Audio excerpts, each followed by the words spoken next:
Tous les samedis, à partir de 10h, suivez votre émission Le Grand Direct de Diaspora FM. Émission de débat politique, économique et social. Le Grand Direct.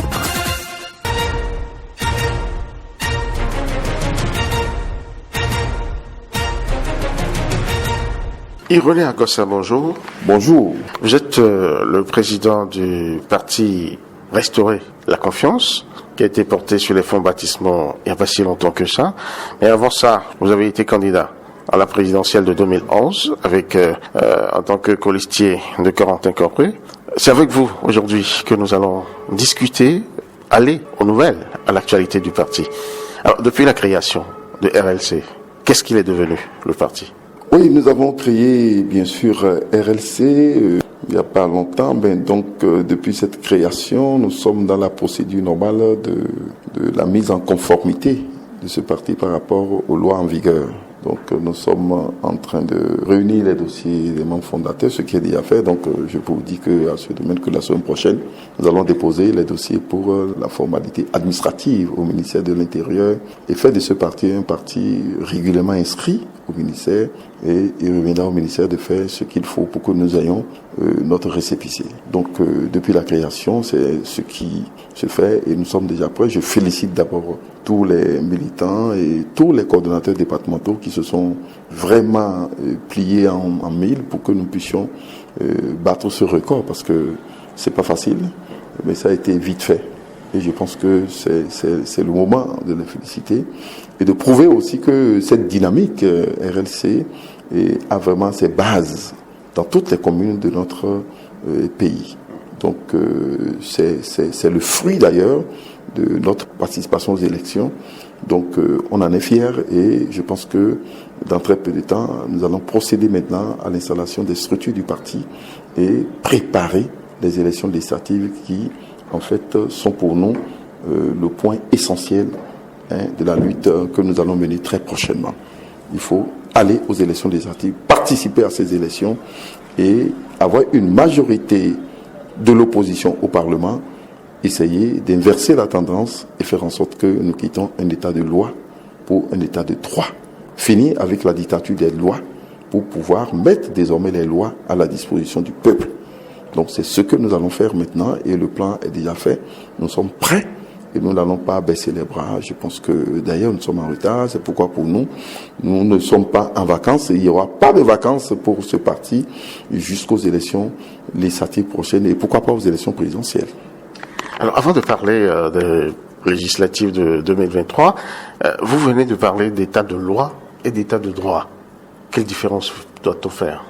Oui, nous sommes aujourd'hui dans un contexte d'état de loi. Pourquoi ? Qu'est-ce qui vous le fait dire ? L'état de loi est clair. L'état de loi est issu, bien sûr, d'un Parlement contrôlé par une seule tendance politique, où il n'y a pas de débat. Donc, la volonté du chef de l'État passe nettement, puisque c'est seulement les partis politiques qui soutiennent l'action du chef de l'État qui siègent au Parlement. Donc, le Parlement est devenu une caisse de résonance juste de la volonté du chef de l'État. Et là, si le chef de l'État veut prendre une position face à quelqu'un, veut une modification face à des lois, il interpelle rapidement le Parlement. Le Parlement est à ses ordres. Et dès que le Parlement vote la loi, lui l'applique. Du coup, ce n'est plus la volonté du peuple qui oriente le choix des lois, mais c'est seulement la volonté de l'exécutif, dirigé par le chef de l'État. Donc, nous sommes dans une rupture démocratique qui est caractérisée dans ce cas par un état de loi. Donc, la loi sert ici à régler des comptes, à régler des problèmes entre peut-être l'exécutif et les autres forces politiques et ne sert plus seulement à régler des problèmes de développement du pays. Ça fait que nous sommes en face d'un gouvernement qui aspire à l'adhésion à travers la force et la contrainte. Donc, demande à ce que tout le monde vienne travailler par la force et la contrainte. D'autant plus qu'il n'y a pas de débat autour des lois.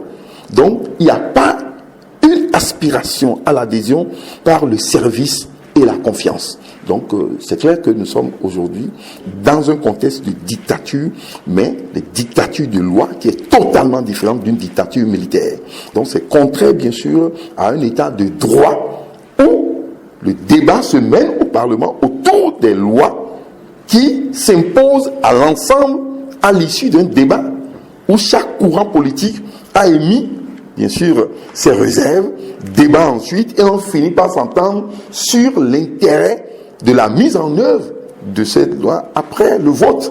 Ce n'est pas le cas aujourd'hui. Donc, mais comment en est-on arrivé là? Est-ce que vous n'avez pas laissé faire vous-même politique?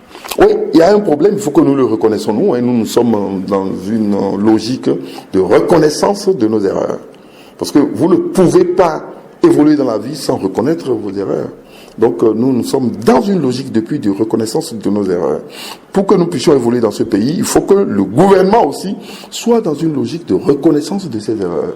C'est quand on reconnaît ses erreurs qu'on arrive à se corriger, on évolue. La création bien sûr de RLC, c'est l'aboutissement de la reconnaissance de nos erreurs. Qu'est-ce que je veux dire par là? Voilà, qu'est-ce que je veux dire simplement que l'une des erreurs de l'opposition aujourd'hui à laquelle nous avons participé, c'est de ne pas participer aux élections législatives de 2019. Comment? On devait participer, quelle que soit la situation. On devait se conformer. On ne devait pas se dire que les autres ne peuvent pas faire ce qu'ils ont fait là. On a bien vu les démocrates participer, déposer leur candidature. On a vu également le duo à Ivor. Ça, vous parlez des élections Kérékou, voilà. Je parle des élections législatives de 2019. Nous avons une erreur. Je dis, vous allez voir l'erreur du gouvernement, je vais vous le dire. Nous, de l'autre côté, c'est qu'il y a une erreur, c'est stratégique. Mais quelle a été cette erreur-là? Participer, le fait de laisser le pouvoir seul, les partis UP et BS seuls participer. Les partis de l'opposition ont été purement et simplement écartés. Non. Ils l'ont dit. On ne dit pas ça. On ne dit pas, l'autre ne va pas nous aider, bien sûr, à participer simplement. La preuve, nous avons eu le parrainage pour pouvoir participer au présidentiel. C'est fort de la reconnaissance de cette erreur que nous avons dit qu'il ne faut plus dire que les élections vont se dérouler entre eux seuls. C'est fini. Donc, c'était une erreur de notre part. Stratégiquement, on devait tout faire et participer. Mais tout faire, c'est quoi? Tout faire. S'imposer, c'est ça? Ce n'est pas s'imposer, c'est de respecter les lois, se dire que les réformes, tout ce qu'ils posaient comme condition, nous allons les respecter et participer à ces élections et permettre au peuple, ceux qui ne sont pas d'accord avec la vision du pouvoir, de voter. On ne devait pas laisser ceux qui, en fait, sont avec le chef de l'État seuls aller voter. Mais est-ce que l'opposition avait laissé? L'opposition a bien participé. Ils sont allés déposer les dossiers à la Sénat. C'est la Sénat qui a procédé à l'élimination. Non, il faut respecter les tests qui étaient là. Je vous dis que c'est une erreur. Deuxièmement. Là, vous parlez d'un miracle, là. Non, c'est une erreur. C'est une erreur stratégique. Et là, le président Talon en a profité largement. Et ça a permis d'ouvrir le boulevard aujourd'hui de l'état de loi. C'est-à-dire qu'il a eu un parlement monocolore et il en a fait ce qu'il veut.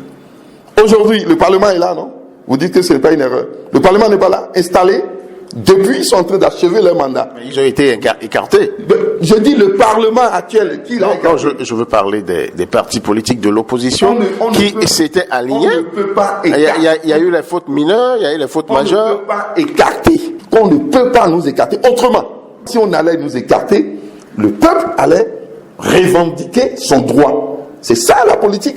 Nous ne pouvons pas laisser les autres faire et dire simplement qu'on nous a écartés. Et c'est fort de cela que nous avons demandé à ce que, s'il y aura un parti politique désormais, que ce parti se conforme aux tests en vigueur. Ça a été les démocrates. Vous avez vu, le débat a été clair de se conformer. Ils se sont conformés. Ils n'ont pas pu participer aux élections présidentielles. Non, parce que d'autres sont dans la logique de l'erreur de 2019. Nous avons participé. Vous étiez là. Qu'est-ce qui s'est passé? Nous avons participé. Ça veut dire que vous étiez des démocrates. Qu'est-ce qui s'est passé entre-temps? On ne voulait pas notre tendance, comme je vous ai dit au début, qui a constaté que c'était une erreur, le fait de ne pas participer aux élections en 2019. Nous avons corrigé cette erreur en prenant toutes les dispositions très tôt pour pouvoir participer aux élections présidentielles. C'est une cohérence. Et une fois que nous avons participé à ces élections et que le courant au sein des démocrates, un autre courant qui a toujours maintenu sa position en disant qu'il ne faut pas participer, et comme vous le dites, qu'on les a exclus en tombant bien sûr dans le piège du chef de l'État, nous avons dit le débat ne se mène plus. Nous nous sommes écartés, nous avons créé notre courant politique qui est clair aujourd'hui. Ce courant politique qui dit il n'y aura plus d'élections sans nous. Il n'y aura plus d'élections sans nous. Et nous savons que le diagnostic est clair. Le président de la République, tout ce qui peut leur sauter, tout ce qui peut changer les donnes et permettre à ce que nous ramenions l'état de droit, c'est de faire participer le peuple massivement à une élection et renverser la tendance. Nous n'avons pas pu réussir ça aux élections présidentielles parce que nous étions dans une confusion avec nos camarades. Maintenant, nous avons clarifié la situation par le biais de la création de notre parti. Et vous allez voir ce qui va se passer en 2023 et 2026. Donc, notre courant est clair. Nous n'allons plus jamais laisser le président de la République Talon et ses forces politiques conduire seules les élections. Non. C'est une erreur et nous n'allons plus jamais répéter ça. Donc, quand vous dites ça, monsieur Irénée Agossa, je continue. Oui, vous allez continuer, mais quelle a été votre stratégie? Quelle a été la clé magique qui vous a permis d'ouvrir cette voûte-là, de pouvoir participer à ces élections, alors que vous n'aviez même pas un parti politique? Écoutez, ce n'est pas un problème, le problème de parti politique. C'est vous demandez, allez voir avec quel parti politique. Donc, il y avait le président de la République à quel parti politique? Il est parti sur la bandée de quel parti politique?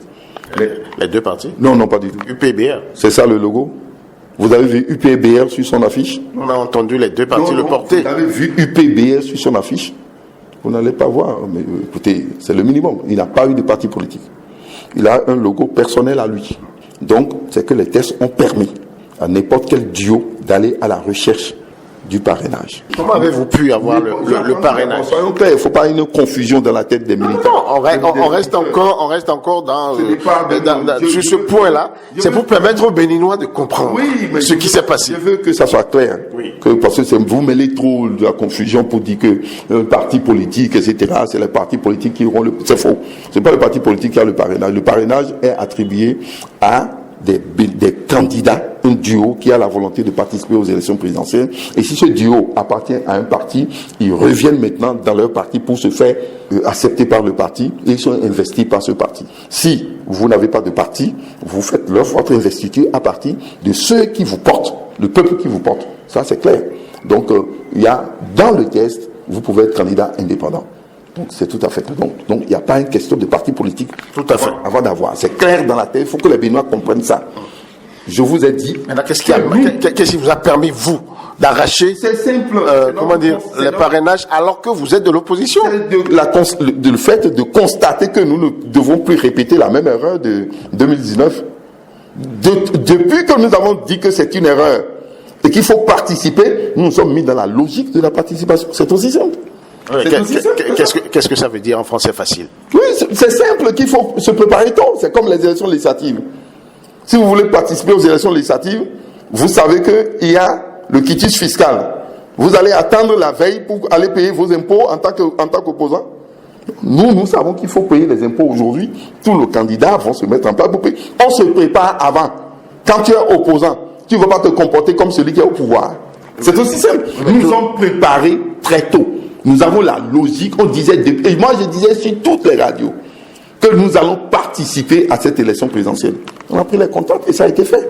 Ça veut dire que vous saviez déjà, vous aviez la solution. Absolument. Comme maintenant pour les élections législatives, comme je vous l'ai dit.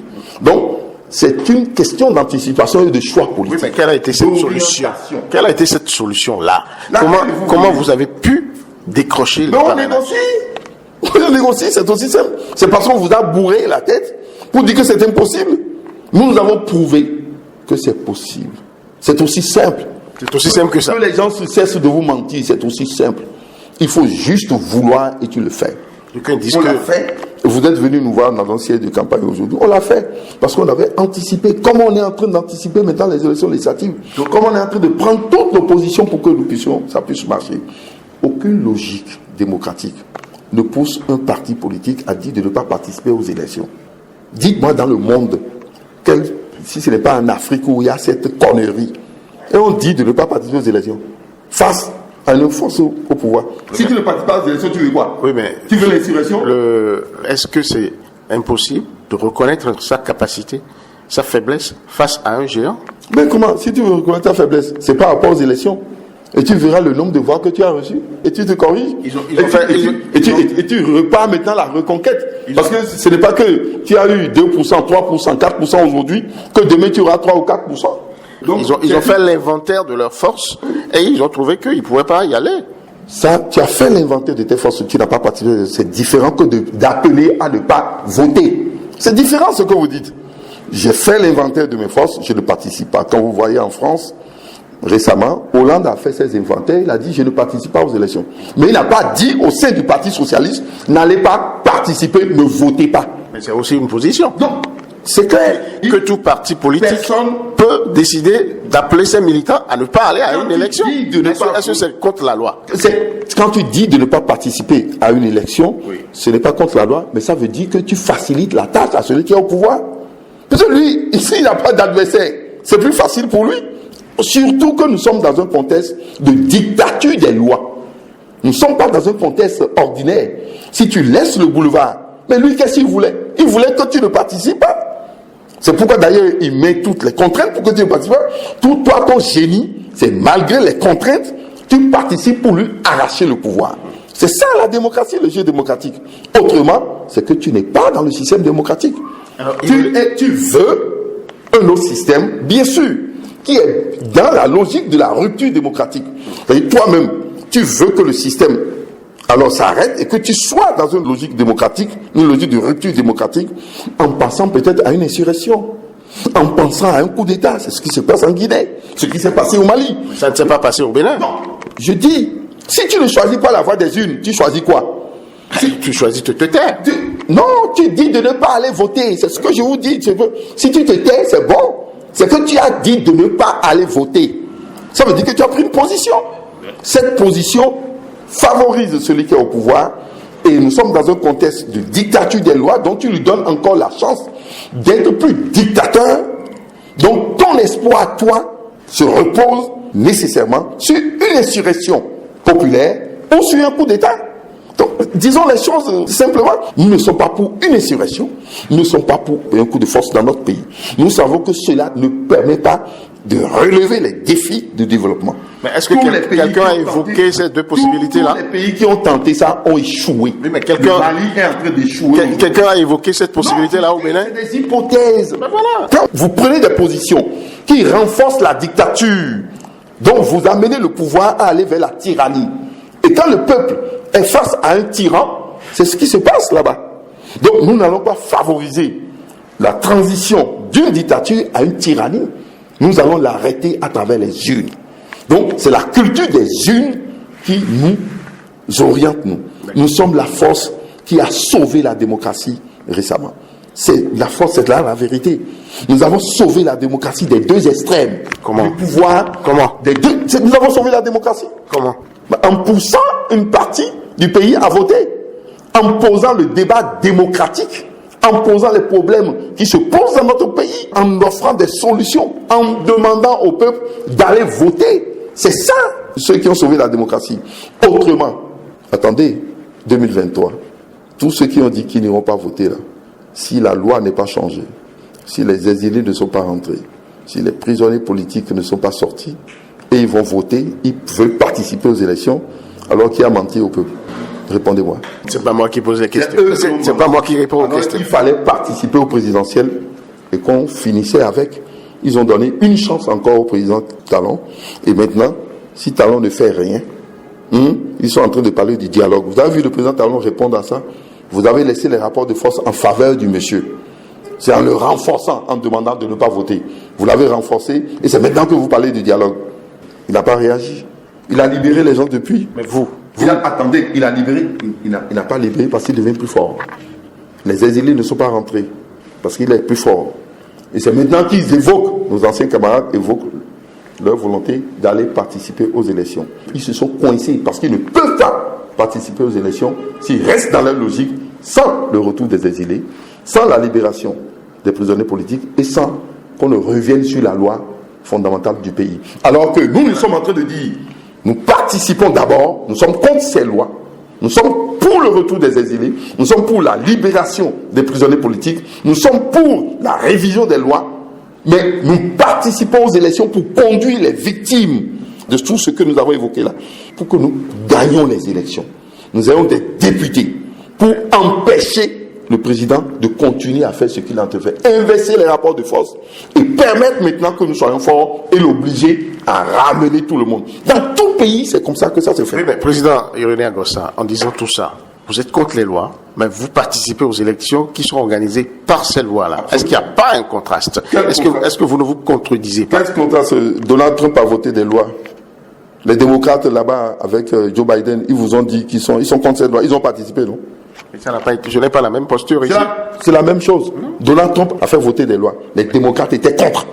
La loi sur l'environnement, le climat, etc. Et tout ce qu'il a fait, le mur qu'il a implanté, la loi contre le truc social d'Obama, il a tout remis en cause. Les autres étaient contre. Mais le système électoral. Même le système électoral. Il a voté, il a fait normer dans leur structure, en dernière minute, des gens. Mais les gens étaient contre. Mais ils ont participé aux élections. Et dès le lendemain, ils ont conduit tout le monde, d'ailleurs, dans son système. Puisque c'est lui qui a dit le vote par procuration, etc. Les gens sont rentrés dedans. Ils ont tellement accepté son système, malgré qu'ils étaient contre, mais ils sont rentrés dedans. Tellement que c'est lui qui a dit maintenant qu'il y a fraude. Les autres ont gagné. Et aujourd'hui, ils sont en train de remettre en cause les lois. Et ils sont en train d'instaurer leurs lois. C'est ça ce que nous disons, en partant bien sûr sur des principes qu'eux ils acceptent, qui sont des principes démocratiques. Donc oui, aucun principe démocratique dans le monde ne veut dire que je suis contre la loi. Je suis contre la loi, c'est tout à fait normal. Vous avez vu une loi dans un pays où c'est unanimement voté? Même la loi que Dieu a imposée, l'amour, oui, vous avez vu ça unanimement voté? Le cas que vous évoquez, le système américain, un système assis, est très bien assis, et tout le monde sait qu'il n'est pas ébranlable. Mais ici, est-ce qu'on peut dire la même chose? Comment on ne peut pas dire la même chose? Il faut être à l'école. Les Américains ont deux têtes. Nous, ici, la conférence nationale, qui l'a fait dans le monde? Vous avez vu quelqu'un faire les conférences nationales? Mais la suite, nous sommes dans des systèmes, mais la suite aujourd'hui, nous sommes un peuple solide. Nous avons connu une dictature militaire. Comment c'est fini? Le peuple a conduit à une conférence nationale. Ça, c'est le peuple béninois, ça. C'est l'aspiration du peuple béninois. Le peuple béninois a ce génie. Nous sommes capables de faire tout ce qu'on fait là-bas. Il suffit seulement qu'on explique, qu'on élève les consciences. Il ne faut pas bâtir le peuple pour dire que tu vas en bénéficier. Non, il faut élever les consciences. La culture des unes, c'est cela seul qui garantit le développement dans un pays. Vous n'allez pas conduire à des insurrections et autres, la violence qui conduit partout dans le monde. Donnez-moi un exemple. Nous allons où ce n'est pas la culture des unes qui conduit à nous sommes pour ça. Mais il y a deux tendances. Aujourd'hui, c'est clair, c'est même l'avantage de RLC. En temps, il n'y avait pas cette tendance. Aujourd'hui, il y a tendance, restaurer la confiance, dit, nous participons aux élections. Quelles que soient les lois, le président Talon ne peut pas nous empêcher de participer aux élections de 2023. Il n'a pas la loi qui va faire sortir.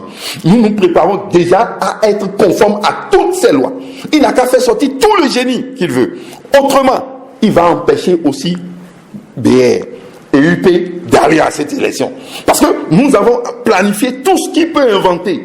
Et nous sommes prêts. Nous sommes en train de se préparer. Nous nous préparons maintenant. C'est ça, quand tu es de l'opposition, on ne se met pas au rythme de l'autre, mais tu te prépares et tu le guettes jusqu'au moment où tu mets toutes les hypothèses possibles pour qu'on ne t'empêche pas de participer au jeu électoral. C'est ça notre force aujourd'hui. Et c'est ce que nous voulons faire. Dans votre préparation, donc que fait RLC à l'heure actuelle? Là où je vous ai dit que nous, est-ce que vous entendez, nous allons prendre notre récépissé. Mais en attendant d'avoir le récépissé. Ça, c'est normal dans le pays. Pour participer aux élections législatives, tu dois être un parti politique d'abord, légal. Donc nous là, est-ce que vous nous voyez crier? On veut être parti politique légal d'abord. Et nous avons notre timing. Nous savons que nous allons le faire. Nous déposons, donc ça veut dire qu'en novembre, nous aurons notre récépissé. Et bien avant ça, nous avons notre planning. En ce qui concerne les différentes structures. Nous avons notre discours. Nous avons tout ce qu'il faut faire. Et ce qu'il faut faire déjà pour avoir nos candidats, les ressources financières, les ressources matérielles, tout ça est planifié. Parce que nous savons que si nous ne planifions pas ça très tôt, nous risquons ceux qui sont en face de nous ne vont pas nous faciliter la tâche. Et ils ne veulent pas que le Parlement change. Vous voulez que ceux qui sont là, ils veulent que le Parlement change. Ils veulent revenir au Parlement et continuer leur jeu de facilité. Ce n'est pas aisé. Il n'y a pas eu de commission. Tu vas au Parlement, il n'y a même pas de débat.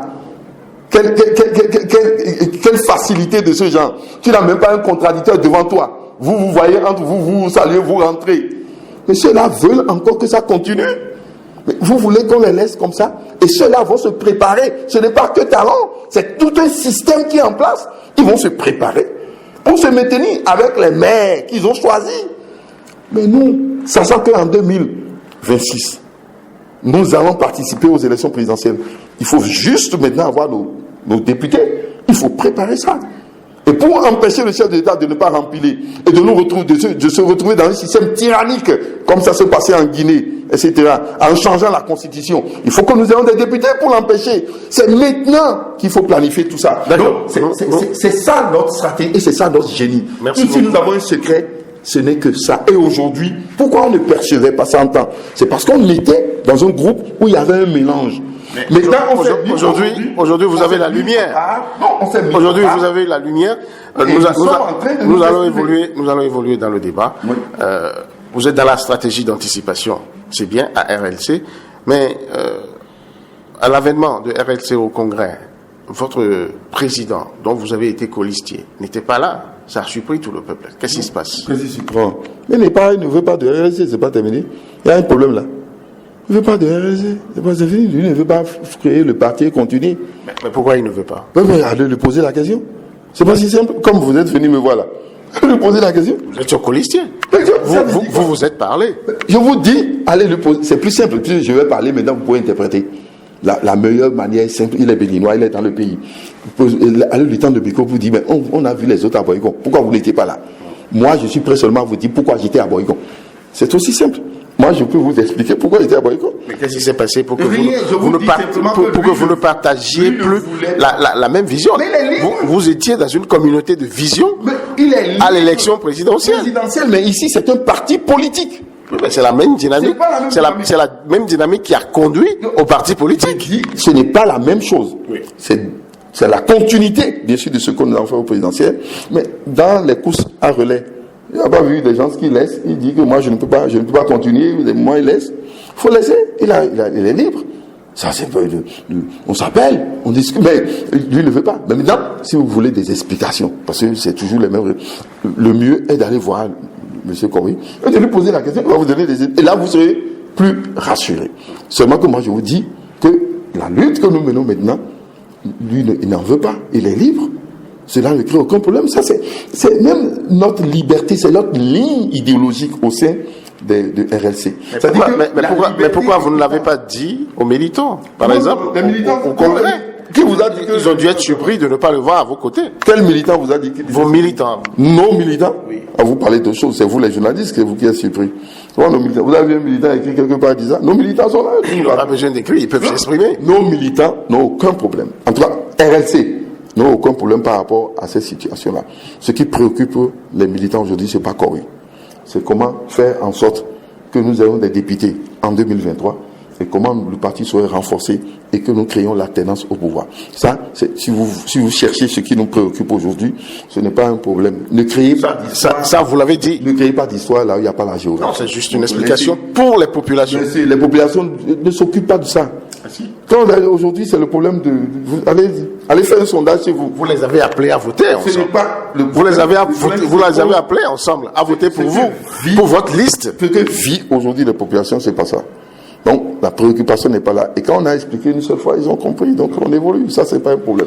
Nous allons évoluer dans le débat. Et le Bénin aujourd'hui, ce n'est pas que la politique. C'est aussi la situation que vivent les populations. Vous l'avez dit tantôt, le coronavirus et l'actualité autour de la vaccination obligatoire, rendue obligatoire par le gouvernement pour certains corps, jusque-là, de la nation.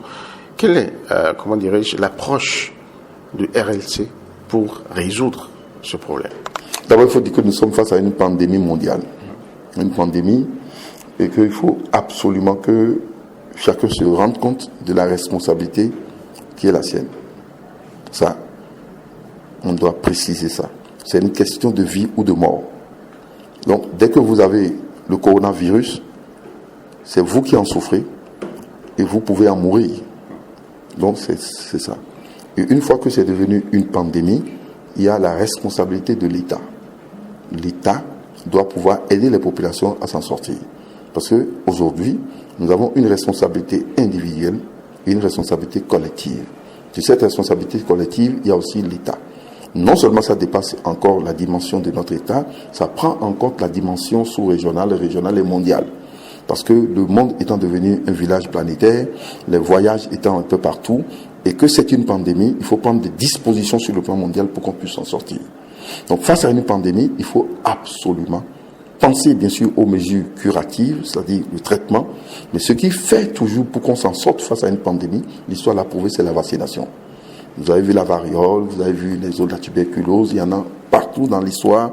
C'est toujours, nous avons toujours face à ces virus, la vaccination. Nous avons aujourd'hui une forme de vaccin qui n'est pas l'autre vaccin, d'autres formes de vaccin, qui est une nouvelle forme de vaccin et qui règle le problème à 80-90%. Ça dépend alors des types de vaccins que nous avons. Alors, mais faisons le choix. Disons à tout le monde d'aller se vacciner d'abord.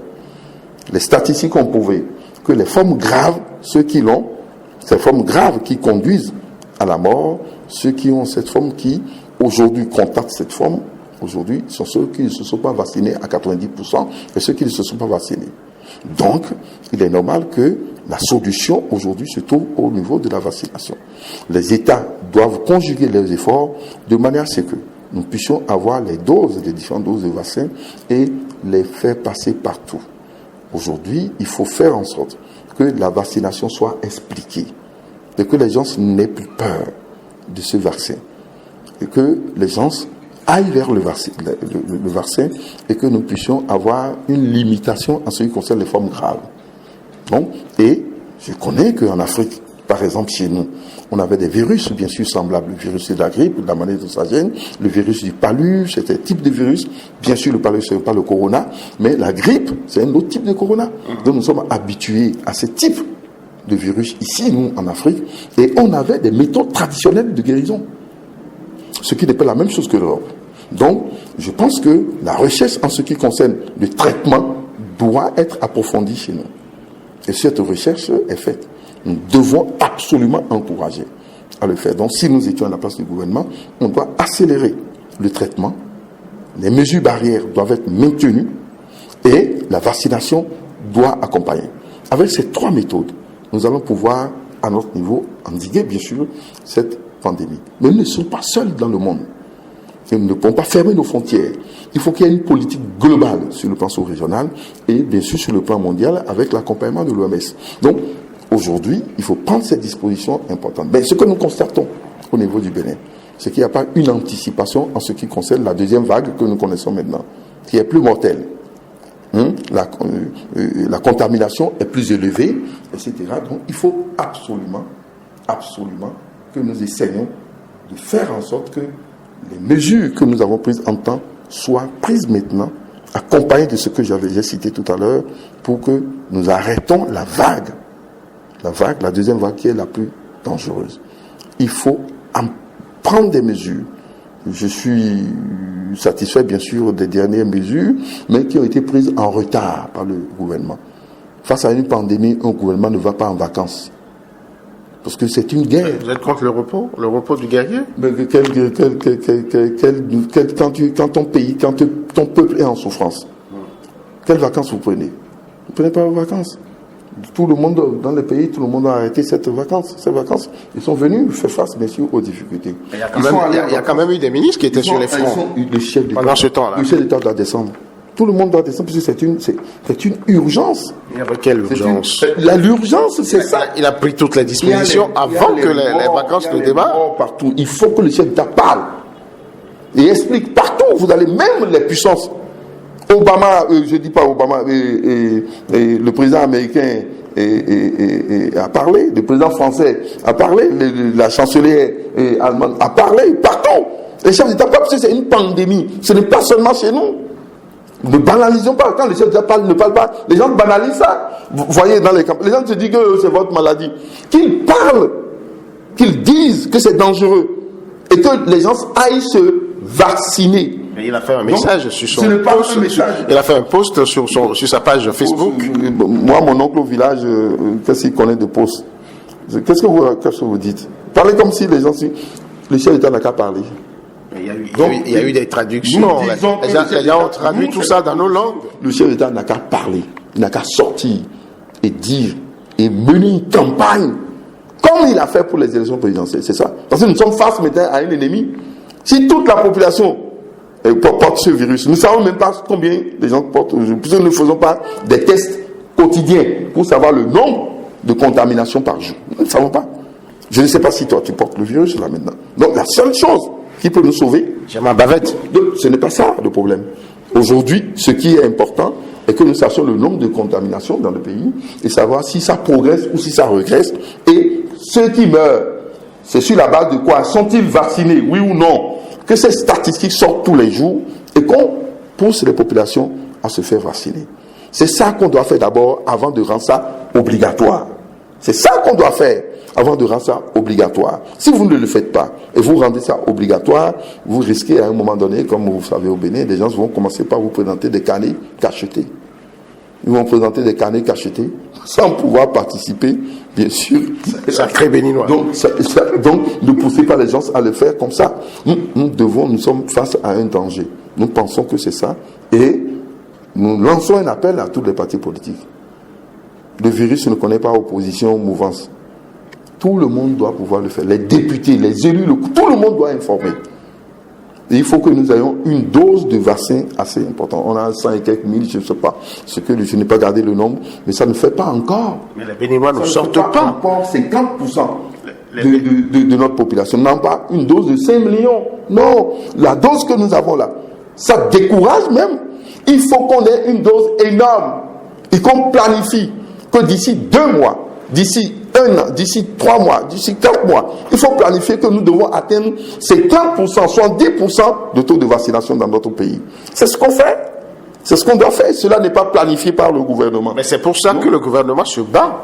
Vous avez suivi un peu le dernier conseil des ministres? J'ai suivi, mais cela n'encourage pas. Je n'ai pas vu une planification qui me dit que dans 2, 3, 4 mois, que nous aurons bien sûr atteint tel taux de vaccination.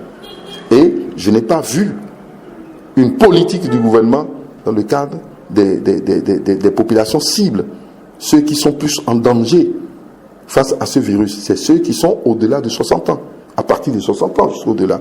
Moi, je ramène en Afrique à partir de 55 ans jusqu'au-delà. C'est ceux-là qu'on doit prioriser et les rechercher partout pour qu'on puisse se vacciner. Ceux-là, il faut le faire. Si on ne le fait pas, nous allons décimer une bonne partie de notre population. Et c'est grave. Aujourd'hui, on ne sait pas ceux qui meurent de Covid dans nos villages. Ils sont enterrés dans les conditions normales. Donc vous ne savez pas combien ça crée. Et rapidement, on peut aller d'un système arithmétique à un système exponentiel de croissance.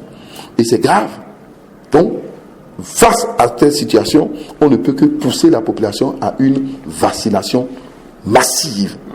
Et ce n'est pas que le ministre dit que nous avons 100 000 doses, nous avons 200 000, c'est pas ça qu'il va dire. C'est dit que nous avons 2 millions de doses, 3 millions de doses disponibles partout. Mais ça coûte quand même de l'argent. Ça coûte de l'argent. Ça coûte de l'argent, mais comment? On avait de l'argent pour réfectionner le palais. On n'aura pas l'argent pour sauver le pays. Qu'est-ce que vous me dites? On a de l'argent pour réfectionner le palais. Peut-être que c'est un début, ça va donc, il y a l'argent. Il doit avoir l'argent. D'ailleurs, on ne nous a jamais dit qu'il n'y a pas l'argent dans le pays. On nous a dit que la croissance est forte. Qu'est-ce que vous me dites? Il y aura même le social à grande dose. Ça là, c'est pas le social. C'est d'abord le social, la vie des gens. On a dit gouvernement commençons par là d'abord, que les gens vivent. S'ils ne vivent pas, ils vont manger. C'est le minimum. Le vaccin contre la poliomyélite. Vous voyez, quand on donne, vous voyez comment ça se fait partout. C'est de la même manière que nous devons faire le vaccin. Nous devons faire évoluer le vaccin contre le Covid. Donc, c'est ainsi que nous proposons. Si nous étions à leur place, notre priorité serait ça. On allait interrompre nos vacances, venir en même temps anticiper et faire en sorte que les populations nous sentent proches d'elles. On doit être proche des populations. Ce n'est pas les populations qui doivent être à notre service. Vous n'avez pas dénoncé publiquement, Irénée Agossa. Vous n'êtes pas monté au créneau pour dire il faut quand même pas que le chef de l'État aille en vacances. On allait constater ça si on était au Parlement. L'opposition réelle dans un pays, c'est au Parlement. C'est seulement au Parlement? C'est au Parlement surtout. Seulement? Si on l'évoquait au Parlement, on allait demander une commission, on allait mettre en place une commission de vérification. On allait interpeller le gouvernement. C'est la procédure normale d'une opposition. Mais aujourd'hui, vous parlez d'opposition, si on va sur Facebook, si on va sur WhatsApp, et si on appelle les journalistes pour parler. Je peux appeler les journalistes et je parle ici, s'ils sont sous ordre. Et ça ne va pas sortir. Donc qu'est-ce que vous pensez? Il y a des journalistes sous ordre au Bénin? Dans tous les cas, c'est pas moi qui le dis. Mais vous voyez bien sûr les titres dans les journaux. Je vous dis, moi je ne vois rien. Je vous dis sincèrement que s'il faut que la chose soit équilibrée, il faut que ce soit au Parlement. C'est le parlementaire qui doit poser les problèmes. Partout, allez partout. On interpelle le gouvernement, le ministre des Finances, le ministre de la Santé. Vous dites pourquoi c'est ça, pourquoi nous sommes c'est ici. Et aujourd'hui ici, je vous ai dit que le député est très à l'aise. Dans un pays où on veut encourager les gens à travailler, on a mis d'autres dans une situation de paresse totale. Ils ne font rien. Ils gagnent. Ils évoluent. La fracture sociale est là. L'injustice est là. Et ils ne travaillent pas. On ne constate pas. Vous voyez pas quand même vous voyez quand même pas les sessions se dérouler, des lois se voter.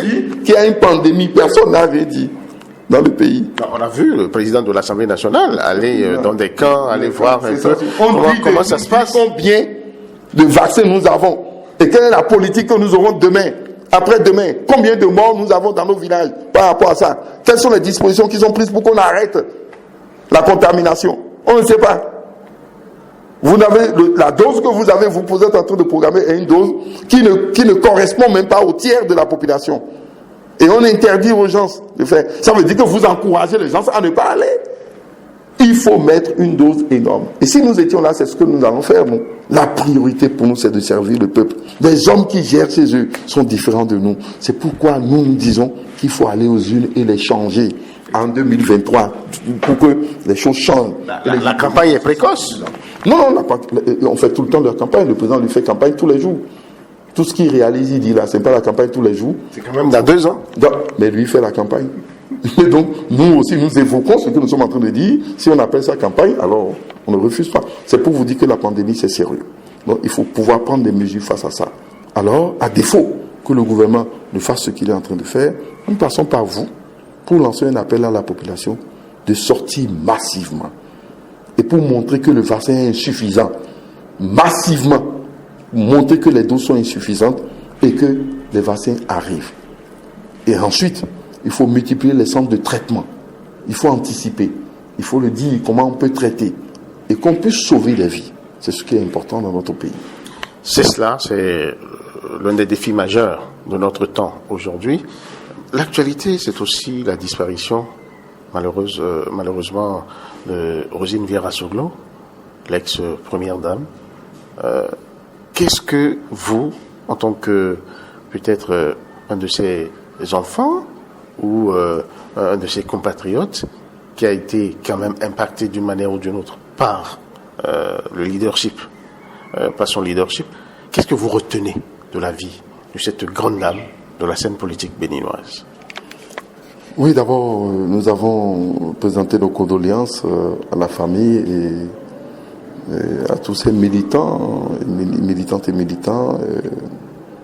Mais nous profitons encore de cette occasion pour présenter une nouvelle fois nos condoléances à la famille Soglo, au président Soglo particulièrement, aux enfants et à tous ceux qui, d'une manière ou d'une autre, ont côtoyé cette dame qui a marqué notre pays. Ce que nous regrettons particulièrement, c'est le manque de débat et de clarté autour des valeurs chez nous. Le débat qui se fait autour de Rosine Soglo ne nous a pas plu, d'autant plus que ça a caché les vraies valeurs de ce que cette dame a été dans notre pays. On peut être pour Rosine Soglo, on peut être contre Rosine Soglo, on peut être indifférent d'elle, on peut tout. Mais Rosine Soglo s'est battue pour qu'on parle aujourd'hui de première dame dans notre pays. C'est la première qui a affronté tout le monde, tous les hommes, y compris moi en son temps. À un moment où ce n'était pas évident. Pas évident de sortir, de dire je suis femme d'un président au Bénin. Et de rester même à côté d'elle. À côté de lui plutôt, pardon. rester à côté de ton mari et dire que je suis première dame, c'était pas évident. C'était même pas accepté. Je me rappelle en 90, comment elle se battait. La première, même les députés de son parti, qui soutenaient son mari, les ministres étaient contre. Elle s'est battue, corps et âme, pour montrer que une femme a un rôle auprès de son mari à ce poste. Mieux, elle a créé un parti politique qui a été le creuset politique qui a conduit l'action de son mari, les actions de son mari à la tête du pays. C'est la première femme qui a conduit un parti politique, représentée au Parlement, présidente de groupe parlementaire. Ça, elle a ouvert la voie à toutes les autres premières dames, y compris Madame Kérékou, y compris Madame Yahi, et celle qui est là aujourd'hui. C'est grâce à Rosine Soglo qu'elles prétendent aujourd'hui qu'elles ont le titre de première dame, même si tout le monde ne le reconnaissait pas. On a le regret que les premières dames là ne fassent pas quelque chose sur le plan national pour montrer que notre aînée là, c'est à cause d'elle que nous avons été tout ce que nous avons été jusqu'à aujourd'hui. Parce qu'elle n'a pas eu le bénéfice, les avantages de ce poste comme la femme de Kérékou. Non, elle n'a pas eu comme la femme du président Yahi. Encore moins la femme du président Talon. Et c'est elle qui a initié pour la première fois le rôle d'une première femme, d'une première dame, dans l'action sociale. L'action sociale. Vidolé. C'est elle qui a innové dans ça. Il faut en parler et donner cette valeur à cette dame. Et mieux au Parlement. Je parle c'est le code de la famille. Le code de la famille, dites-moi, qui a porté ça et que nous avions une code de la famille. Parlons-en. Et aucun parlementaire n'en parle. Vous étiez en train de parler du président de l'Assemblée. Il n'a même pas eu ce petit remords évoqué au sein de l'Assemblée.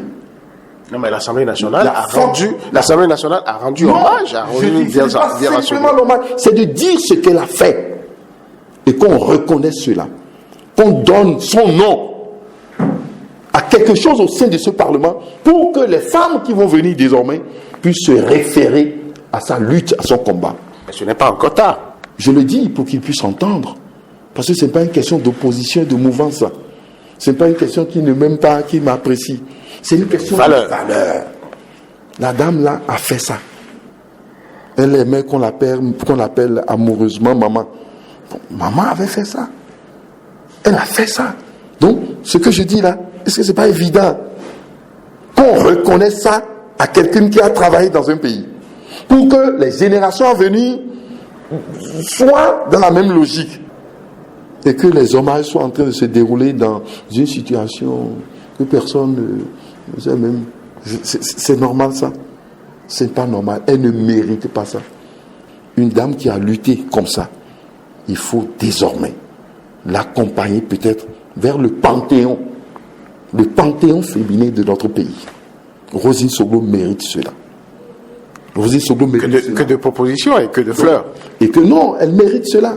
Je ne vois pas quelqu'un dans ce Bénin me contester sur ce que je dis. Je veux dire, vous pouvez l'aimer, vous pouvez ne pas l'aimer, vous pouvez être indifférent, mais ce que je dis là, c'est accepté de tous. Moi, je l'ai évoqué partout, tout le monde est d'accord. Pourquoi ne pas donner cette valeur à cette dame? Parce que le gouvernement vous entend. Parce que non, ce n'est pas encore tard. Ce n'est pas encore tard. Il faut révéler cela. C'est des valeurs pour nous. Et on peut s'accrocher à ça pour évoluer.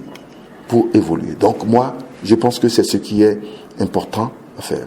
Et cette dame, si j'étais son enfant, pour rien au monde, je ne vais pas rater l'enterrement de ma maman. Qu'est-ce que vous dites de manière concrète? C'était moi. Est-ce que vous vous adressez à Léali Soglo? Une manière de, je ne sais pas, pour ce que je connais d'elle. Si je connais d'elle, si c'était elle, ce que je sais de Rosine Soglo, elle peut être n'importe où. Si son enfant décède et qu'elle est n'importe où, elle viendra même si c'est pour mourir. Je connais Rosine Soglo à peu près pour ce qu'elle fait. On le fait exprès ou quoi? Je dis, si moi j'étais son fils, pour lui rendre honneur, quelles que soient les conditions, je viendrai pour son enterrement. Vous demandez à Léali de rentrer pour venir faire les obsèques de sa maman et se retrouver en prison? Je ne demande à personne. Parce qu'il y a un mandat d'arrêt derrière lui. Je parle, moi, des ressentiments que j'ai pour cette dame, c'est fini. C'est simple, donc vous pouvez faire les 1000 interprétations. Mais j'ai argumenté ce que j'ai dit pour ce que je connais d'elle, la manière dont elle défend, quel que soit ce qui va se passer, et que c'est son fils qui n'est pas là, je suis sûr que cette dame, elle viendra. J'ai la certitude que vous le faites exprès. Donc, non, du tout. Moi, je le dis le plus simplement possible.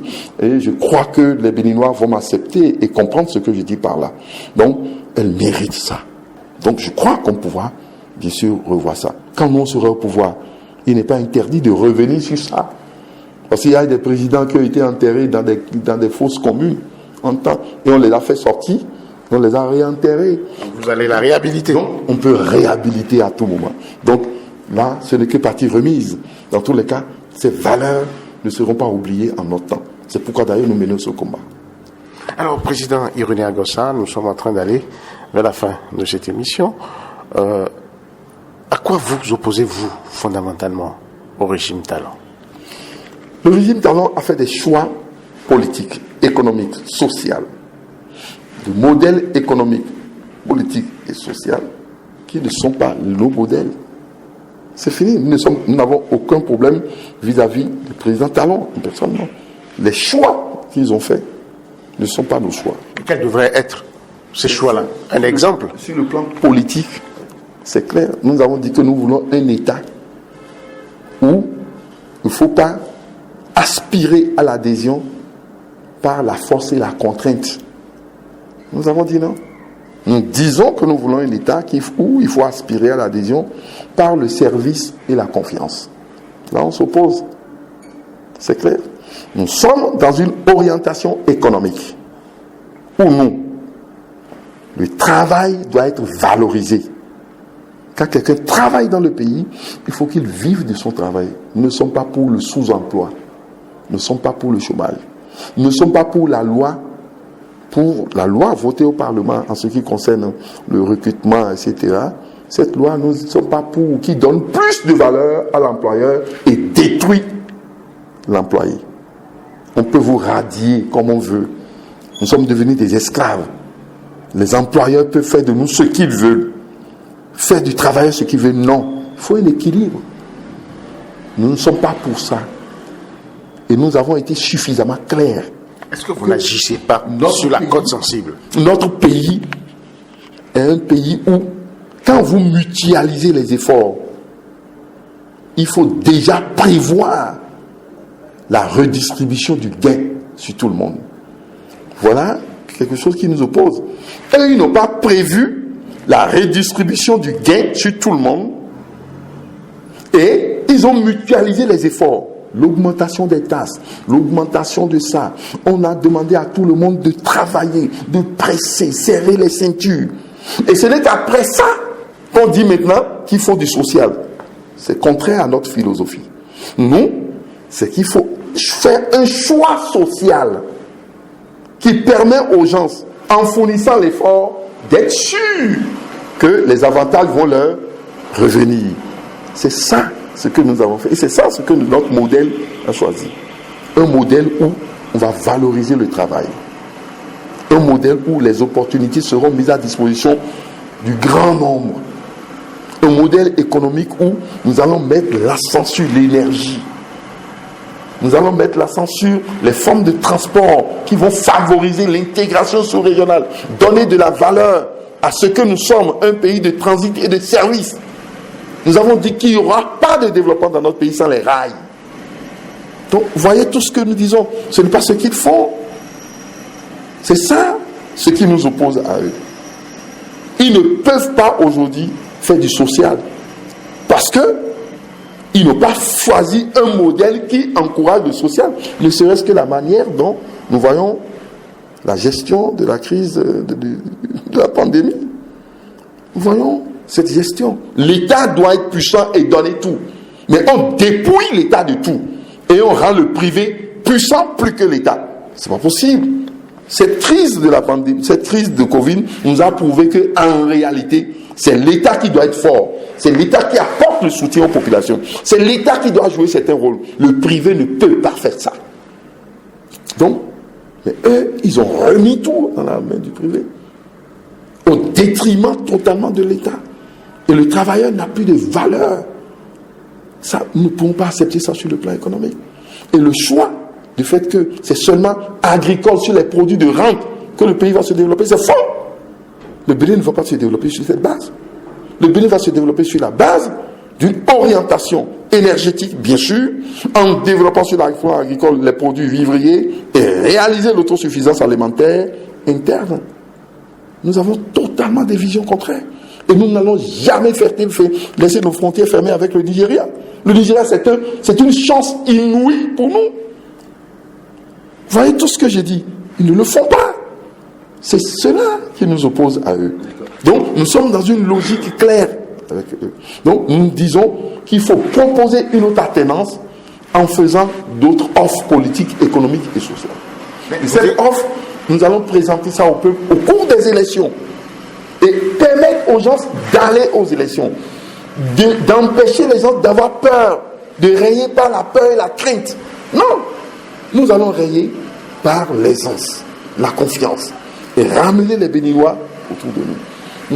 Nous n'allons jamais tomber dans l'inculture historique. C'est-à-dire que en notre temps, il ne doit pas y avoir de réfugiés politiques, etc.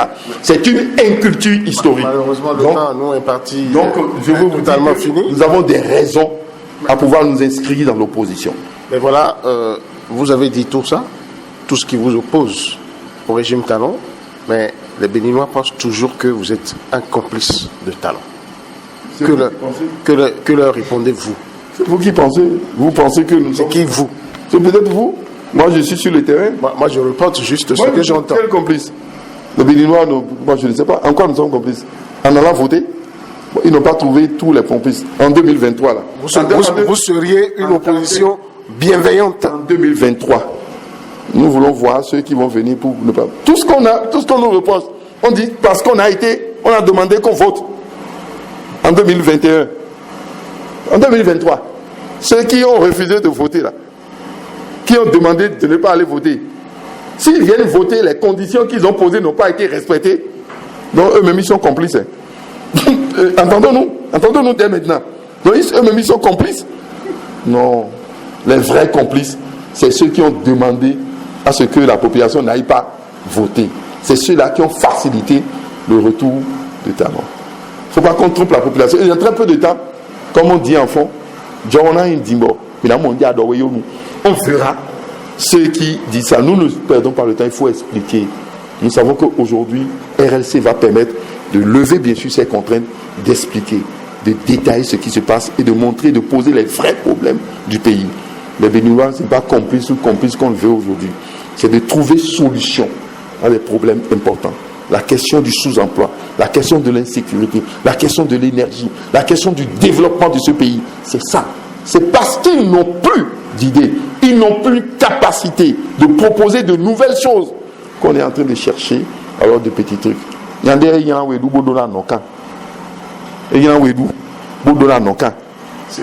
C'est suffisamment clair. Merci à vous. Il faut dire aux gens, si tu ne les as pas danser, c'est pas à cause de tes seins. Donc, merci à vous. Donc, ils n'ont qu'à comprendre. Nous sommes à leur disposition. Il ne faut pas qu'ils se fatiguent. Nous allons passer dans les 77 communes. Nous allons marquer le pouvoir Talon dans les rues, dans les maisons, dans les arrondissements, partout pour 2023. Merci à vous, Monsieur Irené Agossa. C'est la fin de cette émission, le grand direct de Diaspora FM, qui recevait aujourd'hui Irené Agossa, président du RLC, Restaurer la confiance. Merci d'avoir été avec nous. Merci. Et ensemble, nous allons restaurer la confiance pour le développement du pays. Tous les samedis, à partir de 10h, suivez votre émission, le grand direct du Diaspora FM. Émission de débat politique, économique et social. Le grand direct,